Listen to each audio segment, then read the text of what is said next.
Oh, terrific. Okay. Yeah, so good afternoon, everyone, and welcome to the Graduate Weekly Seminar Series here at the Dodler Institute for Global Health Research. My name is Dr. James Orbinski, and I'm the director of the Dodler Institute. And we are delighted to host Godfred Boateng, who will be leading today's seminar on global environmental changes, resource insecurity, and health outcomes. And before we start the seminar, as is our usual practice, I'd just like to begin by acknowledging the Indigenous land that we're on. And this is a hybrid event. So some guests are here physically on the Keele campus of York University, and many others are online and on other physical territories. And I just ask those, particularly online, to take the time to give thanks and respect to the land on which you are currently living and working. So today, here, physically here, not virtually, but physically here, we are at York University campus in Toronto, and we're situated on the traditional territorial area known as Tkaronto, and we acknowledge its current treaty holders, the Mississaugas of the Credit First Nation. We also acknowledge that this is the traditional territory of many Indigenous nations, including the Anishinaabeg Nation, the Haudenosaunee Confederacy, the Huron-Wendat, and of course the Métis. And this territory is subject to the Dish with One Spoon Wampum Belt Covenant, which is an agreement to peaceably share and care for the Great Lakes region. And with that, let me just give also a brief introduction to our speaker, Godfred Boateng. Godfred is an assistant professor here at York at the School of Global Health. He's also a faculty fellow here at the Dodler Institute for Global Health Research, and he's also director of the Global and Environmental Health Lab here at the Dodler Institute. And prior to joining York, which is just in the last few months, last year, Godfred was assistant professor at the University of Texas at Arlington, and he received his PhD in sociology in 2016 from Western University here in Ontario, and he holds a Master's of Philosophy degree in sociology from the University of Ghana. He's an expert in the design and application of culturally relevant and scalable methodologies that are used to study the multidimensional factors and processes that shape health and equity across different geographic territories. And some people use the fancy term spatial scales, but I think it's just maybe a little bit easier to grasp, geographic territory. But anyway, Godfred is particularly interested in how these methodologies can be developed, promoted, and sustained in global health research, policy, and practice. And his research program is very much transdisciplinary, which we love, and is one of the main reasons that we hired Godfred and brought Godfred to York. He really is transdisciplinary in his perspective, and he focuses on resource insecurity, health, and sustainable livelihoods. His research in these areas has been really critical in transforming the understanding of key social and structural determinants of health among vulnerable populations, particularly women, infants, children, and elders, older adults in Africa. And it's an incredibly important not only research perspective, but focus on particular groups. And my strong kind of enthusiasm is for Godfred's focus on elders and on seniors. Obviously, the other demographics are extremely important, but there's very few researchers in the world who have actually not just identified elders and seniors as an important demographic, but who've actually developed a research agenda around that. So I'm very enthusiastic about that particular dimension. Now, I think it's important just to kind of situate Godfred's presentation by noting that global environmental changes have become critical determinants of health, affecting the most vulnerable populations, and most especially in poor settings. Climate change, ecological degradation, and the environmental changes that either drive that or result from that are now front and center in defining individual, community, and global health. So these environmental changes produce effects such as resource insecurity, the spread of new and re-emerging infectious diseases, and also poor health outcomes. And this is very much, for many people today, many millions of people today, I should say, an existential crisis, an existential humanitarian crisis for them. And it requires us to understand that context, the drivers, the causes and conditions of that crisis, and develop anticipatory approaches instead of reactionary approaches to better health in such situations. So Godfred is going to highlight some of the key components of his research program in global health and humanitarianism. And he's going to draw from quantitative data collected from Kenya, from Ghana, from Malawi, and really focus on the prevalence and negative consequences of resource insecurity among households in informal settlements. And I'll just remind everyone, and maybe Godfred will highlight this himself, but the majority of the world's population now lives in cities. And there is virtually a mass migration of human population to cities, such that by 2050, upwards of 60% of the human population will live in cities, now around 54%. And when we say cities, we don't mean the beautiful, glossy, shiny emerald city that is Toronto. We mean cities where 75% of people live in slums, in barrios, and in squatter settlements. So 75% of that current 54% and future 60% are and will live in such settings. So that's really, really important to understand. And so with that, Godfred, I welcome you, and the floor is yours. Yes. Thank you so much, James, for the kind introduction. Oh, yeah. Thank you. There you go.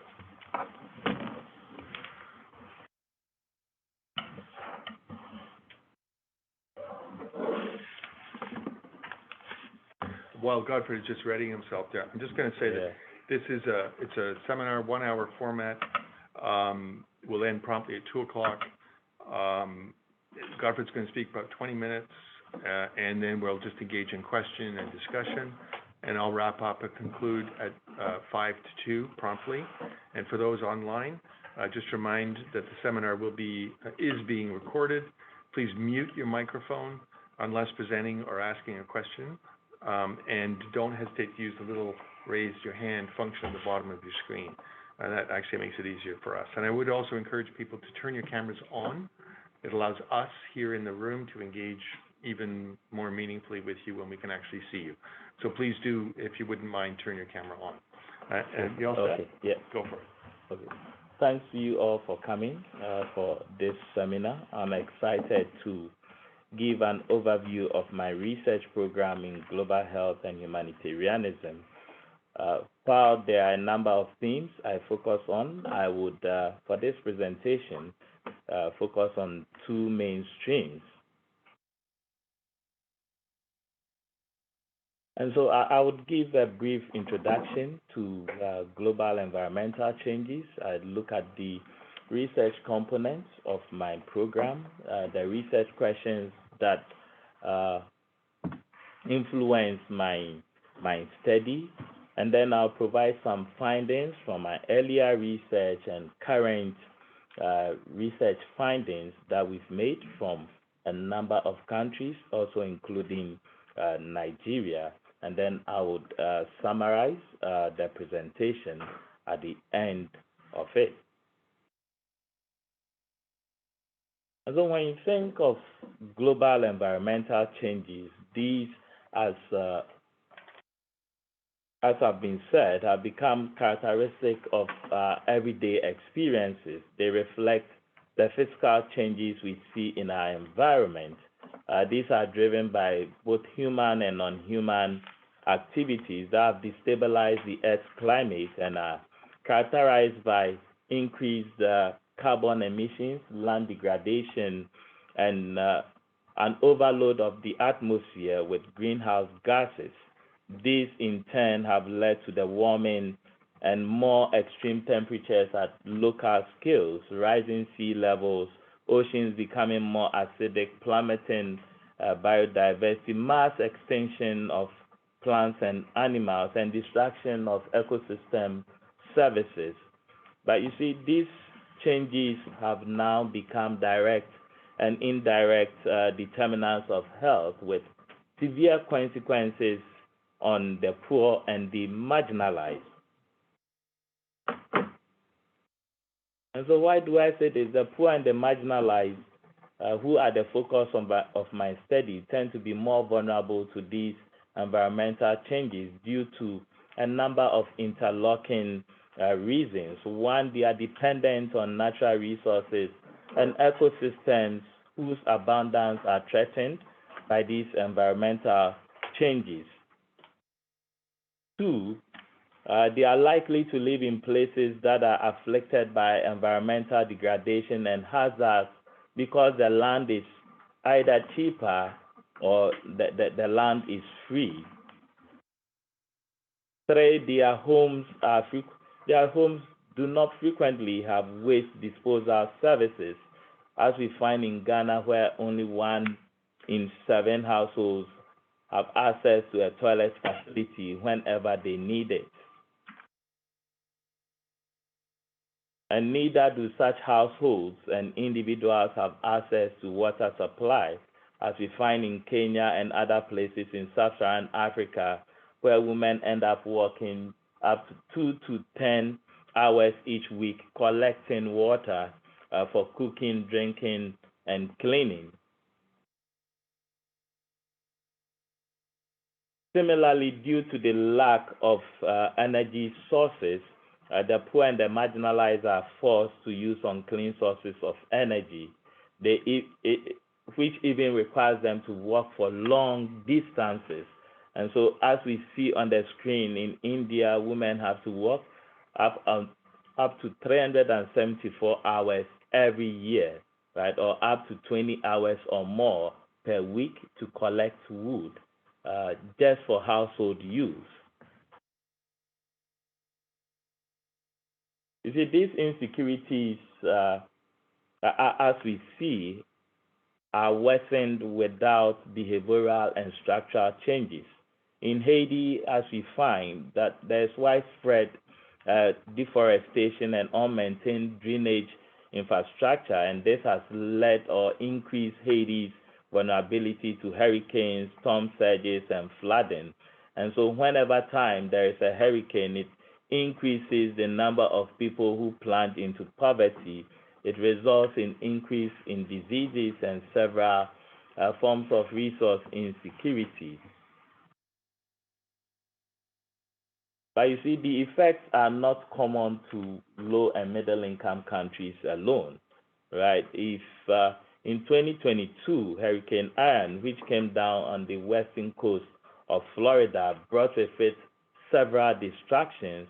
And out of it, we do know that about 150 and over ended up dying from the hurricane. But more so, it also led to all forms of insecurity. Heavy rainfalls have merged agricultural lands, killed livestock and honeybee colonies, and destroyed machinery and irrigation pipelines, right? But when you think of it, the differences between the developed and the developing countries is how we react, or how they react to it and how they respond to it, right? So in this light, you do find that global environmental changes are pervasive and threaten the livelihood and sustainability of underserved populations. And this has become, or this has been the motivation of my study. And so the question being, how can we identify, mitigate, or intervene in places that call for humanitarian assistance?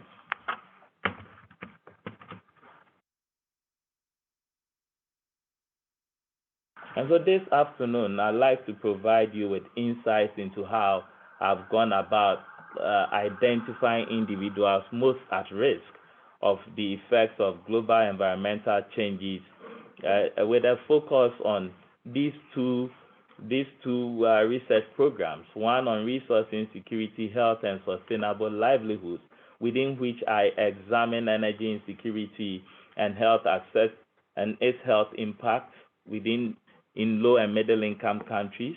And secondly, I look at resource insecurity with a focus on housing insecurity and its implication on the health of women, infants, and children in urban informal settlements. Then clean energy transition efficacy. The second part of it looks at environment and disease vulnerability. And here I focus on how changes in the physical environment influence the health of aging adults. But as you can see, both research programs are linked to several of the Sustainable Development Goals. And you would find that amongst all those goals, at least 10 of them, the key, that's Sustainable Development Goal 3, which focuses on good health and well-being, is at the center of what I do.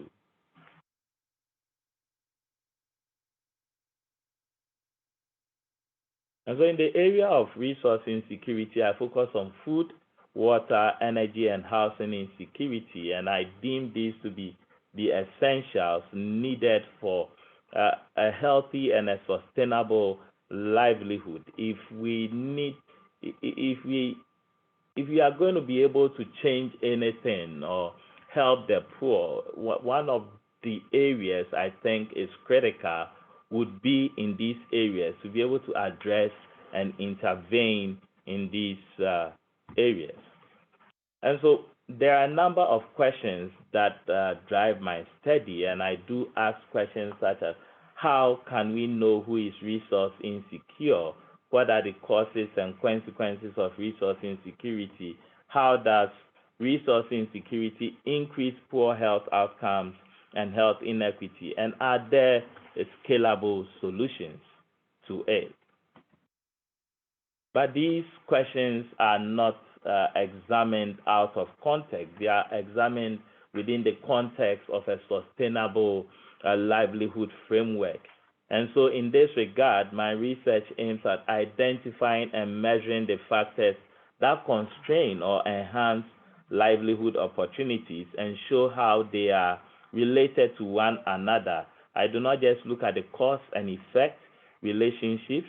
I go beyond those to identify problem-preferring solutions based on the findings, and I look at the context within which these things happen. But it also calls for a new style of policy appraisal that moves from universal prescription to looking at context-specific approaches, alternative local perspectives to reveal themselves. And so here the call for the co-creation of solutions with local participants.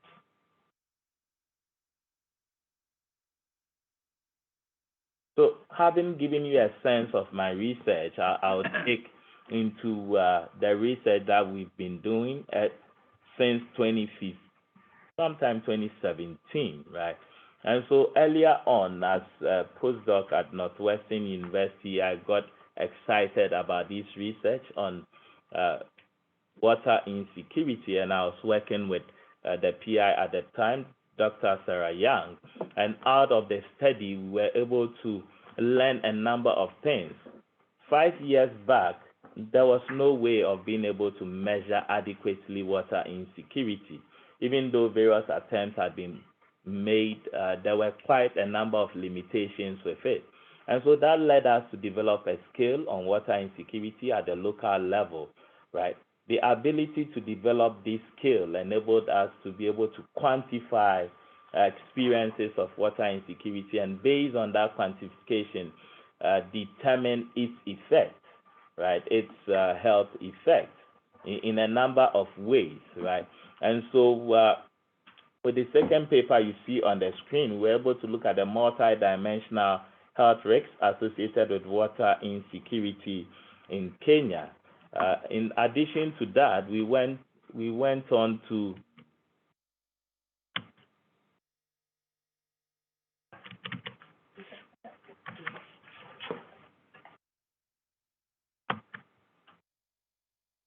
Having a little technical difficulty. It's okay. We'll just bear with us for a sec.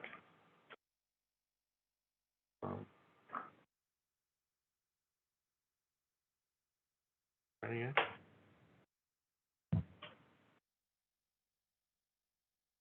Okay. So thanks. Thank you. So in addition to that, we went on to examine the effect of let's go back. We went on to look at the relationship between food and water insecurity over time, and what this taught us was the fact that over a longer period of time, water insecurity leads to food insecurity, which suggests that where there are limited resources, it is better for you to secure water, because at the end of it all, you'll be able to use that as a means to secure food. We also looked at the syndemic relationship between food insecurity, water insecurity, and HIV infection on depressive symptomatology. And this helped us to understand that the multiplicative effect of all three occurring at the same time gets worsened among poor and vulnerable populations, right? So what does this tell us? At the end of the day, it tells us the relevance of being able to quantify or measure something like water insecurity. But that was at the national level. Consequently, we decided to develop a scale at the global level. And this was with a number of collaborators across the globe, right, using 28 sites. Based on that, we were able to develop a global scale on water insecurity, and which has been published and currently has several uses, right? It has been added to the Gallup poll as well as some demographic and health surveys. And based on that, we are able to test hypotheses about the consequences of water insecurity. We are able to identify the most vulnerable individuals within low resource settings, target resources to the most vulnerable, and evaluate interventions by global health partnerships, right?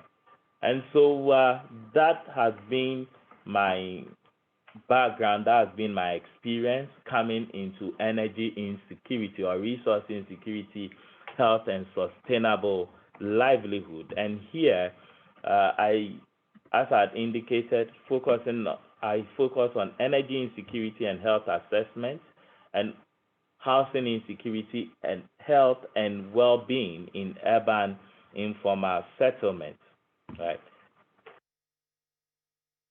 So having that in mind, let's go back to what we have learned from water insecurity, and before that, food insecurity. You find that these three and energy are inextricably connected, and if we need to intervene in any way, we need to be able to measure energy insecurity, but that has always not been there. Various attempts have been made at national and international levels, but at the micro level, you have some examples, but not one that is user-friendly.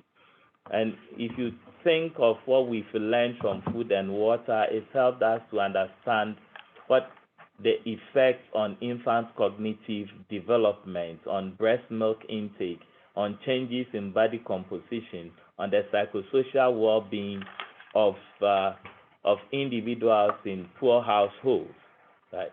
So I imagine that when you think of housing household energy insecurity, it will have such consequences. It will have a much greater effect, which led us to develop the household energy poverty scale. But I would like to dig deeper into that. So right from 2018, I started collecting data to inform this study. And so we did ask questions. We did ask questions such as, how frequently did you worry that your energy will be used up before you get money to refill? How frequently have you or anyone in your household lacked enough money to buy energy? And what you find from the responses, even though they are frequency based, that quite a number of people, at least if you are looking at those who responded with sometimes and often, it is just about 40-45% of the population, and it's the same for the second question, right? And these graphs have been made possible by the Institute for Global Sustainability at Boston University. So I'd like to acknowledge Professor Cutler, who asked for it and worked on it. The other questions we asked: how often did you use unsafe energy sources for lighting because there was no power? And how often did you or anyone in your household leave your home for all or part of the day because there was no energy at home? And the frequency is still shocking, or the responses are still shocking. Even if you have 10% of the population having to deal with this problem, it's still something we need to be able to change, right? We asked several questions, almost 27 and over questions, and these we've been able to group into various consequences. You have the nutritional consequence, the economic, the physical, the psychosocial, and the behavioral consequences. And let me use an example from the nutritional consequences. We asked questions related to whether they had to change their diet, the food they were going to eat, because there wasn't enough energy sources at home to use, right? And so that changes. And in another sense, we asked whether they engaged in improper cooking or the foods were undercooked because they had limited resources at home to cook the foods, right? And we know it has other consequences if the foods are not cooked well, right? So these things tell us the consequences that energy insecurity has for the population. Okay. So based on that, we did an initial development of a scale that consisted of 10 items. However, upon further tests and assessments, and based on additional data we collected from informal settlements in Ghana, Kenya, and Malawi, we decided to develop a scale that actually reflected accessibility, availability, and affordability of household energy, right? And so we named this scale the Household Energy Poverty Experiences Scale. Right. And this scale is new. In fact, I completed this scale when I arrived here at York University. And what you see on the graph you see on the left-hand side, or the diagram, shows you traced lines indicative of non-decreasing monotonicity of each of the items, which suggests that as the scores increase, as you see an increase in the positive responses, the score on the latent end continues to increase, which makes it easier for one to use the scale. But this is based on binary items. On the right, you do see the frequency distribution of the severity of household energy poverty experiences, and I'll only show for some, rarely, sometimes, and often. But this is based on an ordinal measures. So what this means is, with this scale, you can have it in a binary form or in the ordinal form. With the binary, you have a scale that runs from 0 to 9. And with the ordinal, you have a scale that runs from 0 to 27, equivalent to the household food insecurity as a scale, which has been used globally, right? So with this scale, we can test various hypotheses on it, looking at the disease pathway, the psychosocial pathway, the economic pathway, or the nutritional pathways, right? And I will show you what we have done with some of the data that we have received. But we are going to run the modeling through the Global and Environmental Health Lab, and I have a number of my lab members here with me, as well as one online. And so that's going to be our responsibility. The output of this is the fact that we look forward to advancing scholarship on adverse effects of household energy insecurity, develop and co-create scalable interventions, develop a cross-culturally validated scale, and address various targets related to the Sustainable Development Goals. But so far, based on the data, we have found that household energy poverty is associated with an increase in indoor air quality, an increase in the risk of acute bronchitis symptomatology. It is associated with an increase in the risk of COPD, chronic obstructive pulmonary disease. It increases the risk of asthma attack, poor psychosocial health, and here you are looking at stress, anxiety, depression. It increases the risk.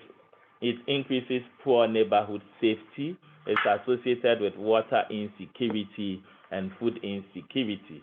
So you can see that each of these outcomes is a study on its own that can be written out in many ways, right? And these are preliminary findings from our study. Right. I would briefly talk about resource insecurity with emphasis on housing insecurity, health, and well-being in urban informal settlements. I'm sure in 5 to 7 minutes I should be done. Okay. Yeah.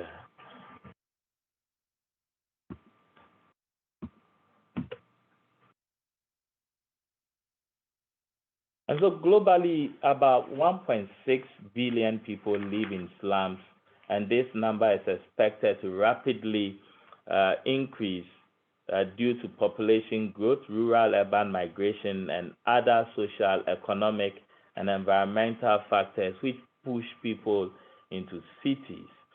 By 2030, it's estimated that nearly 2 billion people will be living in slums, most of them in low and middle-income countries where rapid urbanization has not occurred in tandem with economic opportunities for urban residents. We do see these urban residents, especially those living in slums, faced with poor access to water, sanitation, and hygiene, infectious disease outbreaks, exposure to pollution, food, water, and energy insecurity, poor housing. And these urban slums face multiple shocks and insecurities and are most vulnerable, right? And so we found that for us to be able to quantify housing insecurity, or for us to be able to assess housing insecurity, we needed to be able to quantify it and, as a measure, examine its impact on the health of these populations. Again, we found that even though there have been studies on food, water, and energy in some ways, it is our understanding that these insecurities coexist and co-determine each other. But how do you assess these coexistence if you do not have a measure for each one of them, right? And so the goal was to be able to develop a measure like that, examine the syndemic relationships in resource insecurities, and assess its sequela when it comes to individuals or populations living in informal settlements. Right. So this led us to hypothesize that when you take resource insecurity holistically, it will have consequences on the physical, emotional, social, environmental, spiritual well-being of the people living in informal settlements. So for this study, we've completed data collection in Ghana, completed data collection in Kenya, as you see on the screen from 3 slums, and we've also completed data collection in Malawi. And what you see on the screen is a picture of enumerated focus group discussions that were going on, and a drainage system that has been choked by garbage in Malawi. In all, we've been able to collect about 3,070 or 77 data points from the 3 countries, and we only did in-depth interviews in Ghana, but focus group discussions in all the sites. We are hoping that in time we would collect data from 7 other sites so that we would have a large enough data to do or run the kind of models we have in mind. Our expected outputs are similar to that of energy insecurity, but I'd love to show you what we've done so far with the data we have collected. And so just last December, we were able to publish the very first scale on housing insecurity, right? And this consists of 17 items that distill into 3 key domains, which focuses on essential utilities, built environment, and tenancy challenges. And so with this scale, we are able now to assess the effect of housing insecurity on the well-being of individuals or populations living in informal settlements. Now, some preliminary findings we have made from our research, at least from these sites, shows that housing insecurity increases indoor air pollution, right? The perception of poor indoor air quality. It increases poor mental health. It is aligned with poor neighborhood safety. It increases the risk of malaria. It's associated with energy poverty, food insecurity, water insecurity, and increases the likelihood of cholera infections in these populations. So what are the next steps and mitigation or intervening strategies? One, our goal is to disseminate these findings to steady communities at a level that makes it easier for them to understand what is going on, the challenges they face and the consequences thereof. We believe that having an understanding of the effect would help them to put in place measures to bring about a change. But we also look forward to the co-creation of solutions with community and community partners. And these solutions we have in mind are geared towards changing the mental model of the population towards a human environment relations that is geared towards making the environment better, right? Some of it is not poverty. Some of it is about change in behavior. Some of it is about taking steps to turn things around, right? For example, if you think of housing insecurity and challenges with sanitation, these things call for the agency of communities to act out, right? But they can only act out when they know what is at stake, when they know the challenges associated with these insecurities and the consequences thereof. We also look forward to mitigation strategies aimed at changing behavior, values, and attitude to reduce local problems. And here on this, On the screen, I have my lab members who were recruited or who joined earlier this semester. And so each one of them has been assigned a project or has expressed interest in a project, and you can see by using both qualitative and quantitative data, they'll be looking into these relationships, right? And beyond housing insecurity, we are trying to look at housing insecurity and HIV treatment, HIV and AIDS treatment outcomes, how it is impacting on their livelihoods. And so in summary, what I've tried to present is the fact that global environmental changes produce resource insecurity with deleterious consequences for the poor and marginalized, and that the measurement of resource insecurity, whether food, water, energy, or housing, is key to quantifying and understanding the multiple disease pathways that may impact on these populations. And number three, by being able to address resource insecurity, we are addressing key targets in at least 10 of the Sustainable Development Goals. And so at this point, I'd like to acknowledge various grant mechanisms that has facilitated this study.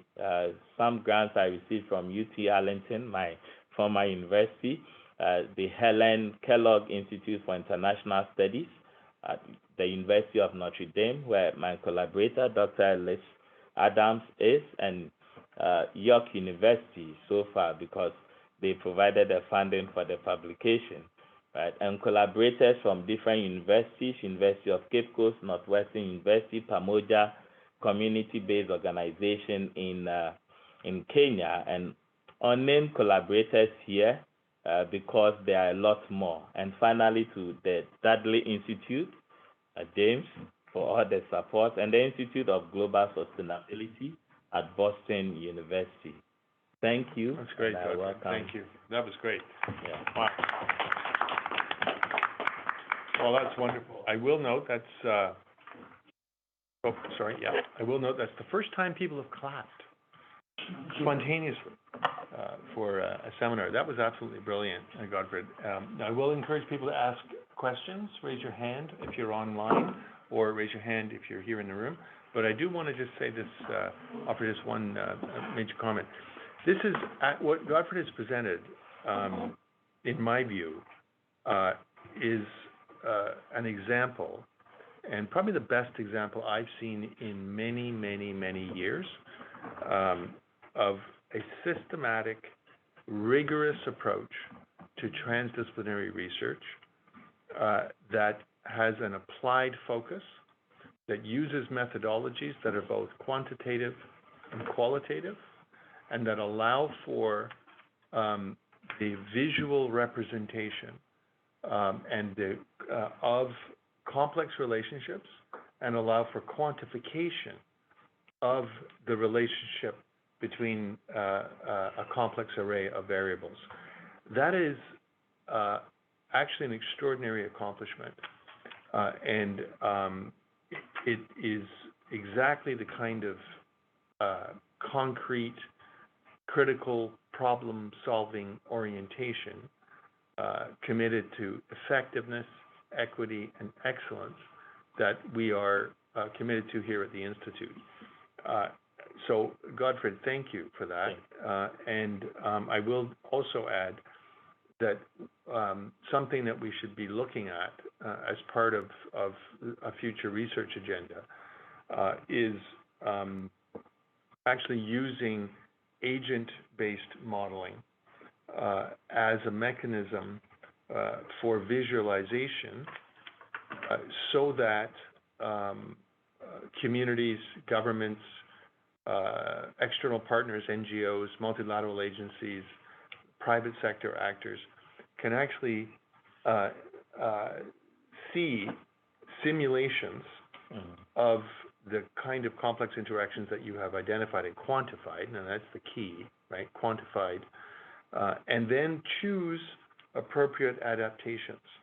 And this is what we're trying to do in Malawi, with a project that is based here at the Institute that is focused on modeling, using agent-based modeling and system dynamics modeling, modeling the health impacts of climate change. And there we're looking at infectious disease outcomes, food insecurity, disaster risk reduction, and health systems strengthening, impacts and strengthening of health systems. So again, congratulations on really, and just a fantastic a brief presentation of a really, really complex research agenda that we're delighted to support. Thank you, James. So with that, Adil, I just ask people to keep their questions brief because there's a few of them. So go ahead, Adil. Absolutely. Thank you so much, Godfred. I find it extremely fascinating, so I echo James's comment. And one thing that I find really valuable is how you zero into the vulnerability and the experiences of people in a very contextualized way, real people in real places facing insecurity. My question is about bridging the efforts to respond to the insecurity and sustainability. So when we talk about the predicament, the experiences of these insecurities that you explained so well, food insecurity, water, indoor pollution, energy insecurity, which have these kind of cascading effects. People who are experiencing that level of vulnerability often do not really see sustainability as their primary priority. And that makes a lot of sense because if there is no food, then you don't really think about the impact for the environment. But at the same time, the environment has direct impact on the predicament. So there is some kind of conundrum. But also from a governance perspective, in order to lift people from those circumstances, empowerment is needed and necessary. So but if they do not see the sustainability as a priority, although it is a threat, how then to lift, how do you connect in your methodology the need to kind of lift the experiences, to empower, to see those connections, because those connections are actually not natural. Thank you so much, Adil, for that question. I think it's interesting because it builds on what we have in mind in terms of now that we have the prevalence, now that we can assess these things, what do we do with it? Is it research for research's sake, or is it research to bring about a change, right?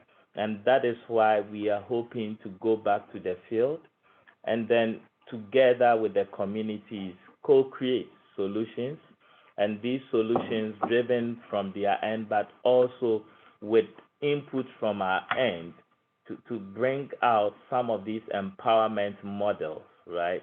To determine, okay, these are the strategies that could possibly help, right? But these things need to be tested and accepted by the community. You know, there are empowerment models that have been put in place, yet have not worked. Mm-hmm. And we have an example in Malawi when I had worked with one of the researchers at Cornell University, where we looked at agroecology, and this had to do with the farmer-led approach when it comes to planting and the kind of techniques they were using, right? And so in that approach, these farmers ended up being empowered in a lot of ways that has brought about a change to the output of their farms, right? So I get the point you have presented, and I think it is key, it is important, and we'll be exploring other ways by which we can empower these households to transition in some ways out of poverty.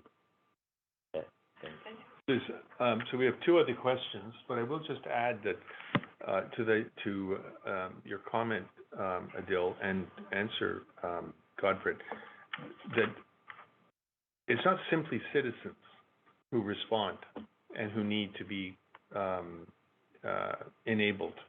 And let's also remember that much of what you're focusing on here are the most vulnerable people. So these are people who are not even, in many cases, acknowledged as citizens, right? So it's not simply citizens who need to be enlightened, with the perfect model and the perfect data, and therefore they'll do the perfect thing. That is quite naive, and I think that's what you're pointing out. That's not enough, Yeah, right? There's a lot more complexity. And so I just think that's also important to recognize that there are political systems, there are government systems, there are government structures, there are private sector mechanisms and agents and actors. There are many other ministries of government, for example, that operate at different levels or not, right? And need to be engaged and need to be supported in their effort to advance society. So now that is, that's a broader package of issues, but within a transdisciplinary perspective, that's very important. And engaging, a political science perspective on this is extremely important. So I'll just add that, just to make sure that we don't, miss that important thing. Yeah. So with that, Michaela, do you want to ask your question? Thank you so much. Godfred, I really enjoyed that presentation. Thank you. I wanted to ask about that radial graph that you had put up, because I was quite struck by the impact of energy insecurity on social relations, but how that was unique in one setting. It didn't seem to emerge in Ghana. And that's important because it's suggesting that these very systems that people are exposed to are also undermining communities' capacities to respond together. Speaking to Adil earlier, I wondered if you could shed a little insight into what was happening around the social relations in one setting, but not the other. Thank you so much, Michaela, for that question. And these, the social relations, one had to do with parallels within the household, especially when you think of intimate partner violence between husband and wife, or between partners within the household, but also with neighbors outside, right? And these social relations have been impacted upon because, one, there is limited energy resource at home, and two, some members of a household may have to borrow these resources from others, and which is quite dynamic, and it is nuanced with a number of issues. But I do think that when it comes to the differences between countries, it boils down to, I say, the socioeconomic background of the participants. That plays a key role in this. Within the very poor, there is something known as reciprocity. When you think of Marcel Mauss, he talks about it. There's that exchange. They do know that these exchanges take place because of insecurities, and so it is much easier to deal with those. And that could be the scenario for the population we dealt with in Nigeria. But in Ghana, it is a bit different because you have a lot more people transitioning to the use of liquefied petroleum gas, and the dynamics is different. The cost of LPG is much different than the use of firewood, right? So I imagine that could be the basis for the differences, but I'd like to dig deeper into the data to see what is going on. I thought that was an insightful question. Thank you so much. Okay, and thank you, Godfred. I just note that, excuse me, Marion Ball from University of Texas has a very warm comment in the chat box, and she says, "Dear Godfred, such an excellent presentation. Your great loss to University of Texas Arlington. York University is so fortunate to have you on their faculty. Their gain is our loss. Congratulations again on a fabulous presentation." Well, I'm going to respond to that and say that, Marion, thanks for the very warm comment, but I think our gain is also that we've gained the possibility of collaboration with you and with others at University of Texas through Godfred, and that your gain is that you've also gained the opportunity for collaboration with us. We have a very good, rich, vibrant team here, and we're looking forward to that kind of collaboration. So thanks for your comment, Marion.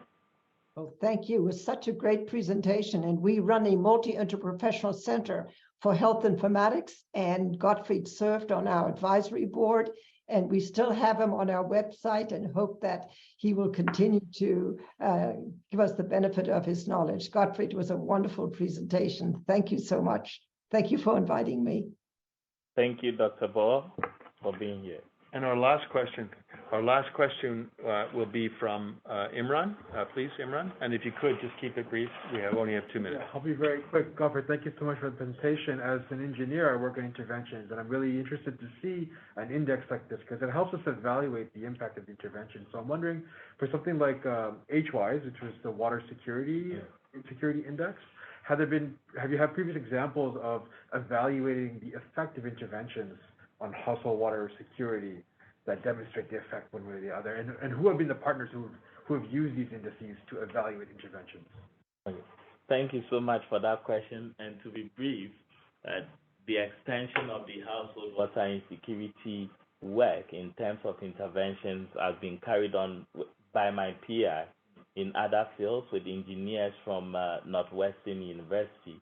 And so that has been ongoing, and so far I know based on that, they've tried to identify a litmus document or paper that makes it easier, for households to determine whether the water is polluted or not. So you put the paper in the water and it changes color. Depending on the color of the paper, it tells you that this has E. coli in it or something else, right? And so that was what they used, and hopefully they were able to correlate the results from that with the household water insecurity experiences scale score, right? So that's what I know. I'm sure there's a lot more, and we can talk more. We'll talk more about that. Thank you. Yeah. Well, always, Godfrey, a marker of a great presentation is many more questions, and there's certainly many more questions that people want to ask. And there's all kinds of opportunities that you've opened up for even greater collaboration among people here at the Institute and the various labs that we have, but also for continuing growing collaboration with, for example, your colleagues at Texas and at other universities, Notre Dame and elsewhere. So I just want to thank you for a wonderful presentation. I also want to just note that your students are very fortunate to be under your tutelage, but also to have access to this community at the Institute. And I just want to say, Igor, as one of Godfred's students, it's great that you're here. And please make sure that you tell all the other students that work with you and with Godfred that they are very welcome, not simply, and Eric, and not simply, for the seminars, but they're very welcome to be here at the Institute on a daily basis to continue your work. So with that, I'll just say thank you very much, Godfred, and formally end the seminar. And I am looking for one little last note, which is, yes, next week, February 8th, same time, same place, we have a very, very good, interesting seminar with Megan Corbett-Thompson and Jessica Farber and Osman Snow from the Sea Change Initiative, which is a community-based initiative focused on COVID and other health-related